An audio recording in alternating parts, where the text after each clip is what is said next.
And welcome back. Thank you for your patience as we got this game in progress. On the left-hand side of your scoreboard, let's go ahead and introduce the team. It is DiskoPrism. We have Cupo on Cassie, Funky Hippo on Eevee, Stovepipe on Grok, Laser Crystal on Pip, and Jurathi on Barik.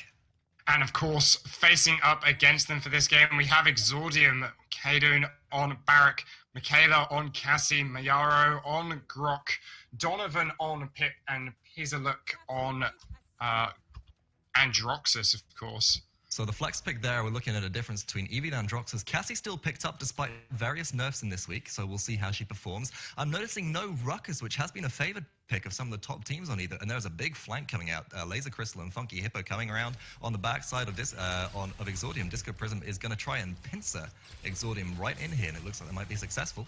Yep, Laser Crystal and that doing lots of damage up in the balcony right now. Pizaluk goes very low, trying to get the reflect off, but doesn't manage to get the hit. Does get taken down in the end, but the trade goes on the point as well. 1-for-1 right now. Oh, Funky Hippo just managing to escape. Does actually get picked off by that laser beam, the lightning stuff in the end. Grok getting credit for that kill, and now Laser Crystal very, very low as well, getting killed by Michaela there. Picks up a good kill. I think that flank actually... It looked like it did them more harm than good. It looked like it really put DiskoPrism back because Exordium was able to set up and establish themselves on the capture point, stick up the barricade, absorb a lot of damage, and I mean by that point, there's no way that DiskoPrism are getting back into the fight once they stagger wipe. Big issue with that was that the flank came around and the rest of DiskoPrism got on the point when the rest of the team wasn't actually ready and in position to flank yet. Right. And we're seeing some seriously aggressive zoning right now from the side of Exordium. Payload, of course, was captured, and that will give Exordium the first point of the game as they're looking to try and make a conversion with this payload now. Before we go any further, we should just mention, whilst it is the red team, it is Exordium that have indeed captured this payload. There is a blue little pop-up on the left-hand side, the top left-hand side of the spectator UI, showing 1 point to the blue team. That is, in fact, a bug. It is Exordium, it is the red team which have captured this payload. Those colors are just swapped for this. There's nothing we can currently do about that. So a lot keep that in mind. DiskoPrism getting very low. Laser Crystal picked off. Cooper picks off. Gerard goes as well as Stovepipe. And only Funky Hippo remains as it's almost a clean ace as Exordium look to just cleanly convert this this payload. And it's a complete spawn camp here. I mean, Laser Crystal makes it out very briefly, but does get eliminated as well. Cupo actually getting picked off as well. In actual fact, I think Cupo leaving the base at that point when the payload is so close, there's no team to come out and back him up. I think that was a bit of a misplay there, as Cupo just gave the team of Exordium some free credits there, looking to pick up some extra burn cards. Taking a quick look at burn cards picked up, nothing on the side of DiskoPrism. Don't seem to have the credits available to do that. Master Writings, oh no, we see one Blast Shields come out on Laser Crystal, but Blast Shields and Master Writings almost across the board on the side of Exordium here, looking to get the point quickly and immune some of that burst damage coming out from everybody besides Grok actually on the side of DiskoPrism. Yeah, hopefully this Master Writing just allows Exordium to get to the point so much faster and set themselves up well for this fight, so it's really going to help out. I'm noticing as well on the side of, actually as the action comes through, Funky and Hippo and Laser Crystal going for another flank this time. The rest of DiskoPrism didn't overcommit, so they might be able to catch Exordium out on the point. Mayara taken very low right now. One more hit and he'll go down, but doesn't manage to connect. There he goes. In favor right now for the fight in DiskoPrism's favor, but players start dropping. Laser Crystal goes down and Gerard, and looks like Exordium might start to take control of this point. Oh, the barricade, saving Barik on the point for in favor of Exordium, but Donovan just went unchecked in all that fight. Donovan was up on the little wooden balconies, on the little wooden bridges in the back line of DiskoPrism, just raining down shots, picking up kills. Donovan there getting another kill onto Stovepipe here, and Funky Hippo on that Eevee forced to blink and ice block to get away. Now soaring away, second capture point of the game, as well as the payload conversion previously does go in favor of Exordium. This is looking to be a bit of a sweep currently. It's up to DiskoPrism to really mount a good defense now. So, good Tempest comes out and forces everyone back, picks up Funky Hippo, Cupo off the back of it as well. Fox, I want you to break something down for me because I can't quite make heads or tails of it. Funky Hippo has actually gone for a standstill build, which is actually not that common. We often see the Frigid Field come out on EVs right now.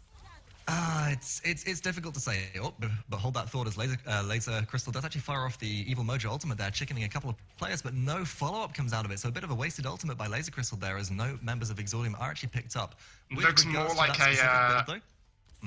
like a defensive chicken came out there just to save his teammates. Does save him a bit of time. but not really how they want to be using that ultimate. I think actually, and we'll come back to that EV build in just a moment, but I think a big part of that is look at the difference in barricade builds on these barracks. We have Caden who's running the actual barricade, the bunker build there. So the barricade is very tanky. It's obviously got a lot of different effects to it. Looking at the build, it's got infuse on there. It's got foundation to increase its duration. Whereas comparatively, Girati is running a double time build. That means he does have 2 turrets up and available. But that's only if they last long enough to, he's never able to get them up. That's the issue. They're not, with these flanks they're going for, they're not able to set up on the point, especially without that master riding allowing them to get there fast enough. So this double time build could do some work, but they're never getting the time to set it up. I think what the most curious thing is that this double time build really excels, and in fact, Girardi popping the ultimate there, the flamethrower turret, and the dome shield goes down as stovepipe. Tempest! So close to getting 3-man there on the side of Exordium. They peel back just in time and pick off stovepipe from that ultimate. But a good aggressive Tempest there on this defensive play from DiskoPrism. And there is still a minute left of the payload push, so that's a minute left for all of these players, all these members that just use their ultimates to gain enough ult charge to have those ready for the next capture point. And really, DiskoPrism has to have those up and available. And you made a very good point about the double time turrets. We do see 2 turrets actually now established in a defensive position behind the payload, which is what we ideally would have wanted to see. As soon as the capture point is lost, you want to put those turrets down. You want to set up these turrets around choke points, really establish a good defense there. Unfortunately, it didn't look like Girardi was able to do that, and the turrets kept on being picked off by flanks from Androxus. As a result, they just haven't been as effective as they may have liked, but still, good defense coming out from DiskoPrism this time. Flank coming out from Michaela here right now, and there's a good dome ult from Caden pushing everyone back. They're trying to make a good push out of this payload and try and convert it whilst they can, but Caden gets taken out. It's a 1-for-1 trade right now as they're trying to push this. Lots of AoE damage coming through. No picks just yet. Michaela rolls in very aggressively, doesn't manage to get anyone, picks someone up with the blast shower, but still not able. Fighting 1-for-1 for Funky Hippo. They managed to pick up 3 from that aggressive push, actually, and they're looking to push this forward in overtime. Laser Crystal and Stovepipe, the only 2 left. Laser Crystal goes down. Exordium looking like they might convert this, but Girati coming out of base. Can he get the defense off that they need? Barricade comes through. Kupo there on the Cassie. That's a 2 white for Donovan. The snowstorm does come down, going to slow them down and do a lot of damage, but there's no return. Great barricade coming out from Caden, and this should be a final push. Great conversion there by Exordium. And I've actually got to say hats off to Donovan right that last bit of engagement, because the payload was about to take into overtime, or rather was about to actually, the push was about to fail. Donovan jumps in with Weightless as Pip right up to the edge of the payload just as that time is about to take over. And we've seen teams actually fail on that previously, where the payload does in fact fail the push instead of being ticked over to overtime, just because there's a team fight going on and nobody's paying attention to where it is and how close they are to it. It was just unfortunate as well with how stacked up DiskoPrism were on that payload as that really aggressive push came in.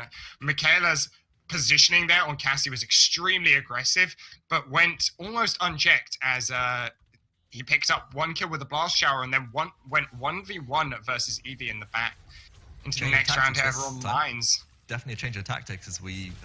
looking at it. Oh, Dome Shield coming out from Girardi again. Actually has that Dome Shield up and available already. I'm impressed. Looks like they have picked up Morale Boost as a bone card. And that'll be doing them some favors. Mayoro comes around the backside as well as Pizza Luck looking to take out that turret.